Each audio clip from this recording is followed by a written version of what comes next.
Your profit margins are too low, and I can see at least 3 areas for immediate cost cutting," the man in the expensive suit declared, tapping his tablet screen. "Starting with employee compensation." I sat across the desk, stunned into silence, as Brian Hayes, the new regional manager from Bright Paw Veterinary Partners, explained how my career of 14 years at Oakwood Animal Clinic was now worth exactly 60% of my current salary. "Nothing personal, Dr. Langdon, just business," he said with a practiced smile. "We need to align your compensation with industry standards." My name is Jessica Langdon. I'm 41 years old and have dedicated my entire professional life to the animals of Lexington, Kentucky. What started as a job at a small family-owned veterinary practice straight out of vet school had grown into something I poured my heart and soul into. I was the one who'd helped the clinic grow from a 2-room operation to the trusted community fixture it had become. "I understand this is a transition period," I replied calmly, though my heart was pounding. "When would these changes take effect?" "Next pay cycle," Brian answered, already looking back at his tablet. "We'll need your decision by Friday." When old Dr. Harrington decided to retire and sell the practice, we'd all been nervous. But he'd assured us that Bright Paw would maintain the clinic's values. "They understand what we've built here," he'd said during the announcement dinner. Now, 3 weeks after the sale was finalized, I was facing a choice between a massive pay cut or walking away from the practice that felt like my second home, where I'd trained every vet tech, where I knew hundreds of pets by name, where clients specifically requested me for their animals' care. "I appreciate your transparency," I said, standing up. "I'll have my decision for you by Friday." Brian nodded without looking up. As I walked toward the door, he called after me. "Oh, and Jessica, we're implementing a new scheduling system next week. The training manual is in your email." Outside his office, I paused by the reception desk where Valerie was updating patient records. She'd been our receptionist for 12 years, and her concerned expression told me she already knew. "You too?" I asked quietly. She nodded. 30% cut, plus reduced hours. "What are you going to do?" I whispered, mindful of the clients in the waiting room. Valerie glanced at the families with their beloved pets, a golden retriever patiently sitting beside an elderly man, a woman cradling a cat carrier, a child petting a rabbit in her lap. "I don't know yet," she replied, "but something tells me things are about to change around here, and not for the better." A sense of resolve began building inside me. This wasn't just about my salary. This was about everything we'd built, everything we stood for. I looked around at the clinic that had been my life's work, and knew that something had to be done. I've always believed that being a good veterinarian means more than just medical expertise. It's about relationships, with animals, yes, but equally with their humans. Over 14 years, I'd vaccinated puppies, and later helped those same dogs cross the Rainbow Bridge. I'd sent handwritten sympathy cards after difficult losses and celebrated miraculous recoveries. My cell phone number was saved in countless family contacts as Dr. Jessica for emergency consultations. My apartment walls were covered with thank you cards and photos of pets I'd treated. The refrigerator displayed drawings from children whose animals I'd saved. These weren't just clients. They were connections that ran deep. "You've worked with Bright Paw before, right?" I asked Thomas, our newest veterinarian, during lunch the following day. At 32, he joined us 6 months ago after working at a corporate practice. "In Nashville," he nodded grimly. 3 years. It always starts the same. Cost cutting, then efficiency improvements, then pressure to upsell services. "And the care quality?" I asked, though I already suspected the answer. "Everything becomes about numbers," he replied. "How many patients you see per hour, how many additional services you sell, how much revenue you generate." He pushed his salad around. "That's why I left. Got tired of being told to recommend unnecessary dental procedures to meet monthly targets." Later that afternoon, between appointments, I called Dr. Harrington. After 30 years of practice, he'd retired to a cabin by the lake, where he spent his days fishing and writing the veterinary memoir he'd always talked about. "I had no idea, Jessica," he said, his voice heavy with regret. "Their representatives assured me they valued the practice's culture. I would never have sold if I'd known." "It's not your fault," I assured him. "You deserved your retirement. I need to make a decision." "What are you thinking?" he asked. I hesitated. The idea had been forming in my mind, but saying it aloud would make it real. "I'm considering opening my own practice."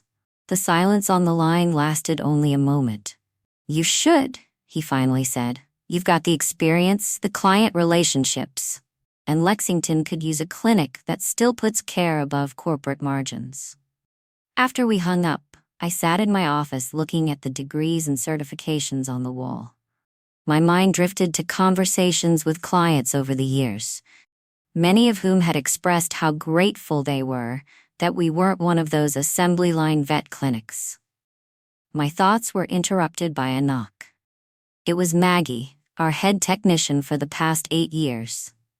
"Sorry to bother you, Dr. Langdon, but Mrs. Peterson is here with Baxter. She specifically asked for you, even though she's technically scheduled with Dr. Morris today." "Tell her I'll be right there," I said, standing up. As I prepared to examine the 10-year-old beagle I'd been treating since he was a puppy, I realized what I needed to do. The decision wasn't just about my salary anymore. It was about preserving something that mattered. Friday morning arrived with a clarity I hadn't felt in weeks. I had spent my evenings researching commercial real estate, equipment costs, and small business loans. I'd called 3 former colleagues who had successfully established their own practices. The more I explored the possibility, the more right it felt. I knocked on Brian's door at precisely 9. "Come in," he called, his voice distracted. I entered to find him video conferencing with someone, his back half turned to the door. "I'll call you back," he told the screen before swiveling to face me. "Jessica, good. Have you made your decision?" "I have," I replied, handing him an envelope. "This is my 2 weeks' notice." His professional mask slipped for just a moment, revealing genuine surprise. "You're quitting over a standard market adjustment?" "I'm pursuing a new opportunity," I corrected him. "And I wanted to inform you properly, with time to arrange coverage for my patients." Brian leaned back in his chair, studying me. "You know, I expected this reaction from some of the support staff, but not from you. You're a senior veterinarian. This is how corporate acquisitions work. Everyone needs to adjust." "I understand business realities," I said carefully. "And I've made a business decision of my own." He shrugged, already reaching for my resignation letter. "We'll have HR prepare your exit paperwork. I assume you'll be joining another practice?" "Something like that," I answered vaguely. The news of my resignation spread through the clinic like wildfire. By lunchtime, Valerie, Maggie, and Thomas had all found moments to pull me aside. "Is it true?" Valerie asked, her voice barely above a whisper as we stood by the filing cabinets. "Yes," I confirmed. "My last day is 2 weeks from today." "What will you do?" she pressed. I hesitated before deciding to trust her with the truth. "I'm opening my own practice. I've been looking at a space over on Maple Avenue." Her eyes widened. "Really? That's..." She glanced around and lowered her voice further. "That's amazing, Jessica." Throughout the day, similar conversations followed. Thomas expressed interest immediately. "Keep me posted," he said meaningfully during a brief moment between patients. That evening, I sat at my kitchen table with a legal pad, making lists and plans. My phone buzzed with a text from Maggie. "Whatever you're planning, count me in." It wasn't until my 3rd cup of tea that the severity of what happened earlier hit me. As I was leaving for the day, Mrs. Davidson had stopped me in the parking lot. Her Maine Coon, Oliver, had been my patient since she adopted him 6 years ago. I overheard one of the texts saying, "You're leaving?" she said, genuine distress in her voice. "Is it true?" When I confirmed it, her response was immediate. "Where are you going?" "Because Oliver and I will follow you there." That simple declaration of loyalty made me realize something I hadn't fully appreciated before. I wasn't just a veterinarian to these people and their pets. I was their veterinarian. And that bond meant something. Something Brightpaw had severely undervalued. Staring at my notes, I felt a renewed sense of purpose. This wasn't just about refusing an unfair pay cut anymore. This was about creating something better. A practice that would honor the trust these families had placed in me. The next 2 weeks were the longest of my career. I maintained absolute professionalism, treating each animal with the same care I always had. But an undercurrent of tension ran through every interaction with management. Brian had taken to hovering during my appointments, clipboard in hand, making notes about efficiency opportunities. He scheduled an exit interview for my final day and emailed daily reminders about my continuing obligation to non-solicitation of clients and employees. A clause that, upon review with a lawyer friend, turned out to be largely unenforceable in Kentucky. What Brian didn't know was that I'd already signed a lease on a storefront just 7 minutes across town. The space had previously been a pediatrician's office, meaning much of the necessary infrastructure was already in place. I'd secured financing through a local bank, where I'd been a customer for over a decade, and equipment suppliers I'd worked with for years offered favorable terms for the new practice. "We value relationships too," my medical supplier rep told me during a discreet lunch meeting. "And frankly, we've seen what happens to quality when Brightpaw takes over.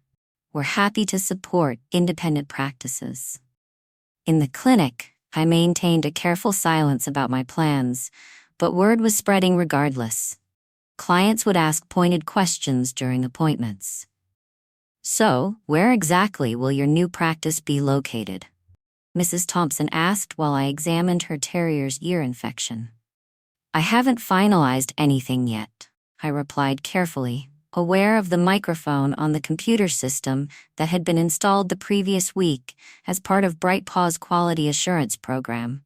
She lowered her voice. "Well, when you do, please let me know. Max won't see anyone else." These conversations happened daily, and each one strengthened my resolve. I wasn't just making a career move. I was preserving a standard of care that mattered to the community. On Wednesday of my final week, Brian called me into his office again. His demeanor had changed. The corporate confidence replaced by barely concealed irritation.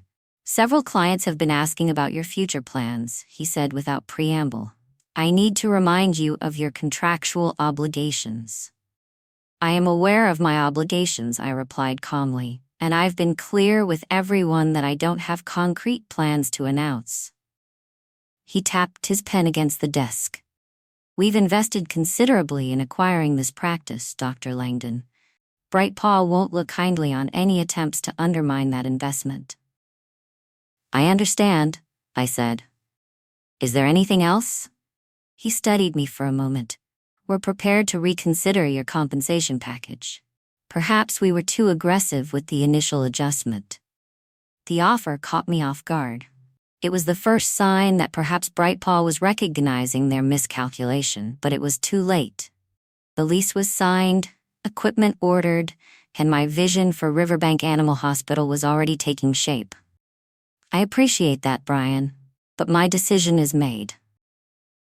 Later that afternoon, Valerie slipped a folded note onto my desk.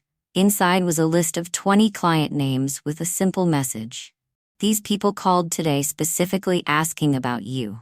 At the bottom she'd added, "When you're ready to hire a receptionist, call me first."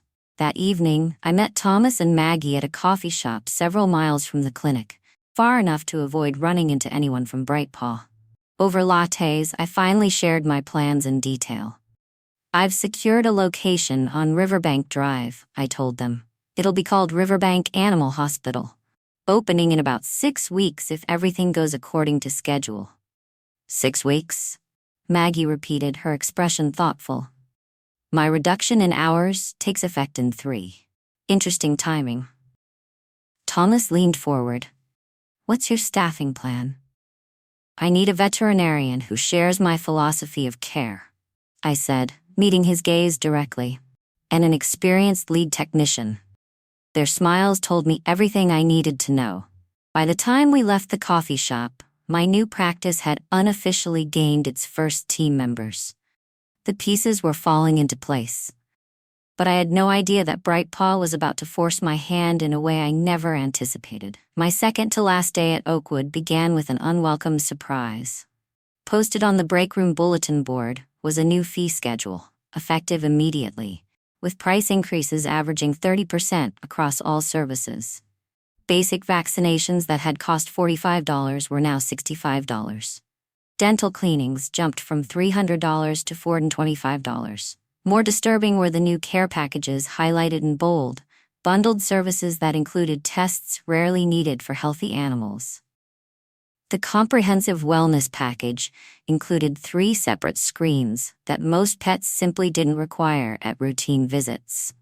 "They're not even trying to hide it anymore," whispered Jenna, the young vet tech who had joined us just before the acquisition. "Dr. Morris already told me we need to recommend the premium package to every client today." My stomach tightened. This wasn't just corporate streamlining anymore. This was exploitative. When Mrs. Zach Whitaker brought in her elderly cat, Chairman Meow, for his arthritis check, I found myself in an impossible position. The new protocols required me to recommend a full senior panel costing nearly $500, despite having run the same tests just 2 months earlier. "Is this really necessary so soon?" Mrs. Whitaker asked, her concern evident. Living on a fixed income, she budgeted carefully for her cat's care. "The new owners have implemented standard protocols," I explained carefully. "But in my professional opinion, given Chairman's recent normal results, we could wait another 4 months for these particular tests." She looked relieved, but my compromise was short-lived. Brian had apparently been monitoring the appointment through the new electronic system. He entered the exam room before I could complete the visit. "Mrs. Whitaker, I'm Brian Hayes, Regional Manager," he introduced himself with a practiced smile. I couldn't help noticing that we haven't scheduled Chairman's senior wellness package today. What followed was a masterclass in pressure tactics. Subtle implications that skipping these tests was neglectful, mentions of catching problems early, and finally, the closing offer of a special one-time discount that still exceeded what these tests should actually cost. I watched Mrs. Whitaker's expression shift from confusion to guilt to resignation as she finally agreed, her hands gripping her purse a little tighter. After she left, Brian pulled me aside. "Dr. Langdon, when we recommend a protocol, we expect our veterinarians to support it fully." "Those tests are unnecessary right now," I said, keeping my voice low but firm. "This isn't about healthcare, it's about revenue." "This is about standardized care," he countered. "Your personal attachment to clients is clouding your professional judgment." I nearly laughed at the absurdity. My personal attachment to clients is called building trust. It's why this practice has thrived for decades. He checked his watch dismissively. "Well, thankfully, we only have to manage that approach for 1 more day." The rest of the day proceeded similarly, with Brian hovering around my appointments and intervening whenever I didn't push the new protocols aggressively enough. By closing time, I was emotionally exhausted. As I was updating Chairman Meow's file, I noticed something that made my blood run cold. In the notes section, an administrative entry read, "Patient transfer to Dr. Morris effective immediately. Dr. Langdon no longer primary veterinarian." A quick check of several other longtime patients revealed the same change. They were reassigning all of my patients before I'd even left. That night, I couldn't sleep. I'd planned to depart quietly, give myself time to set up my new practice, and only then let clients know of my new location. But Bright Paw's aggressive tactics and willingness to exploit client trust changed everything. At 2 a.m., I made a decision. I sat at my computer and drafted an email to the lawyer who'd been helping me establish my new practice. Need to accelerate timeline. How soon can we open, even in limited capacity? Her response came surprisingly quickly. With temporary equipment rental and creative scheduling, potentially 2 weeks. Call me in the morning. I closed my laptop, finally able to relax enough to sleep. Tomorrow would be my last day at Oakwood Animal Clinic, and it wasn't going to go the way Brian Hayes expected. What neither of us said was that my regular clients had already been redistributed among the remaining veterinarians. At noon, Brian summoned me to the conference room for what he called a departure protocol meeting. I expected the usual exit interview formalities, returning keys, signing final paperwork, perhaps a cursory acknowledgement of my years of service. Instead, I found Brian seated with 2 people I'd never seen before. One was introduced as Bright Paw's regional legal counsel, the other as their human resources director. Before we process your departure, we need to address some concerns, Brian began, his tone formal. It's come to our attention that you may be planning to open a competing practice in violation of your employment terms. The legal counsel, a stern woman in her 50s, slid a document across the table. This is a cease and desist letter regarding any plans to practice veterinary medicine within a 20-mile radius of this facility for the period of 1 year. I looked at the document but didn't touch it. I don't recall signing any non-compete agreement. It's incorporated in the transition documents all employees signed when Bright Paw acquired the practice, she replied smoothly. Actually, I said, reaching into my bag, I have copies of everything I signed. There was no non-compete clause in any of those documents. I placed my own file on the table. My lawyer confirmed this yesterday. The atmosphere in the room shifted perceptibly. Furthermore, I continued, Kentucky law significantly limits the enforceability of non-competes for medical professionals, including veterinarians, particularly when patient welfare is at stake. The lawyer and HR director exchanged glances. Brian's confident expression faltered. We're not here to debate legalities, Brian said quickly. We simply want to ensure a smooth transition for our clients. Your clients? I corrected him gently. And I agree completely about ensuring their care isn't disrupted. The HR director, apparently sensing an opportunity to de-escalate, adopted a conciliatory tone. Dr. Langdon, I understand you've been with this practice for many years. Perhaps we can find a compromise that works for everyone. I smiled. I'm always open to reasonable solutions. What followed was 2 hours of negotiations that eventually resulted in a simple agreement. I would not actively solicit Oakwood's clients for a period of 30 days. And in exchange, Bright Paw would drop any claim to restrict my practice location or timing. By the time we finished, I had officially completed my tenure at Oakwood Animal Clinic. I collected my personal belongings, said my final goodbyes, and walked to my car with a mixture of nostalgia and excitement. As I was pulling out of the parking lot, my phone chimed with a message from Valerie. Just overheard Brian on the phone with corporate. He said, "She's just one veterinarian. How much impact could her leaving possibly have?" I smiled at her message and typed a quick reply. I guess we'll find out. What Brian and Bright Paw didn't realize was that I wasn't just leaving. I was already 2 steps ahead. The wheels were in motion, and nothing would stop what was coming next. Riverbank Animal Hospital opened its doors exactly 17 days after my departure from Oakwood. The timeline had been ambitious, requiring round-the-clock work, temporary equipment rentals, and a skeleton crew working double shifts. But we made it happen. Thomas joined me as the second veterinarian. Maggie came aboard as our lead technician after her hours at Oakwood were reduced to part-time. Valerie gave her notice the day the new reception desk was installed, citing Bright Paw's hostile work environment in her resignation letter. Our first day was meant to be a soft opening, a chance to test systems with a handful of appointments before a proper launch the following week. I'd only personally called about 20 longtime clients whose pets had ongoing medical needs that I'd been managing. At 8:45 a.m., 15 minutes before our official opening, I looked out the front window to an astonishing sight. A line of people and pets stretched across our small parking lot and down the sidewalk. "Did you call all these people?" Thomas asked, eyes wide. "No," I said, stunned. "I only contacted a few with urgent needs." Valerie was already at the reception desk, logging into our new practice management system.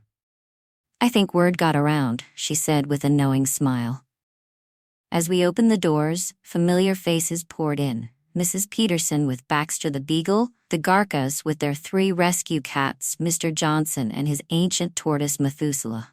Clients I'd cared for over years, even decades in some cases. "We saw on the community Facebook page that you were opening today," explained Mrs. Peterson. No one wanted to miss it. By lunchtime, we'd registered over 70 pets in our new system. By closing, that number had more than doubled. Every client had the same message. They followed their veterinarian, not the clinic brand. What touched me most were the small gestures of support. Clients brought homemade cookies, congratulation cards, and small gifts for the new practice. One family even arrived with pizza for the staff lunch. That evening, as we finally closed the doors after an exhausting but exhilarating day, I received a text from a former colleague still working at Oakwood. "Emergency meeting called for tomorrow morning. Apparently the schedule is suddenly empty." The following week exceeded even my most optimistic projections. We quickly had to expand our hours and hire additional staff to accommodate the influx of patients. By the end of our first month, we had registered over 800 pets in our system, approximately 70% of Oakwood's former client base. What surprised me most wasn't the number of clients who followed us, but rather how they found us. We had done minimal advertising, relying primarily on word of mouth and a simple announcement in the local paper. Yet clients kept coming, often mentioning that they'd heard about us from friends, neighbors, or community social media groups. "The neighborhood pet groups have been buzzing about your new place," one client told me as I examined her Labrador puppy. "Everyone's talking about how you stood up to that corporate chain." I hadn't intended to become a symbol of resistance against corporate veterinary care, but somehow, that narrative had taken hold. People shared stories about their experiences with Bright Paw's new pricing and protocols, contrasting them with our transparent fees and individualized approach to care. 3 months after opening, I received an unexpected visitor. Dr. Harrington, my former mentor and the previous owner of Oakwood, came to tour the new practice. "I had to see it for myself," he said, looking around with undisguised approval. "You've created something special here, Jessica." As we walked through the clinic, staff and clients greeted him warmly, many expressing how much they missed him, but how happy they were with the new practice. "I made a mistake selling to Bright Paw," he admitted quietly as we finished the tour. "I should have approached you first." "Everything worked out as it should," I assured him. Later that day, I received an email that brought everything full circle. It was from Brian Hayes, requesting a meeting to discuss the veterinary landscape in Lexington. I smiled as I typed my response. "I'm available next Tuesday at 2 p.m. Nothing personal. Just business." Looking around at the thriving practice we'd built, filled with wagging tails, purring patients, and the team I trusted, I realized that sometimes the best revenge isn't just success, but creating the place you were always meant to.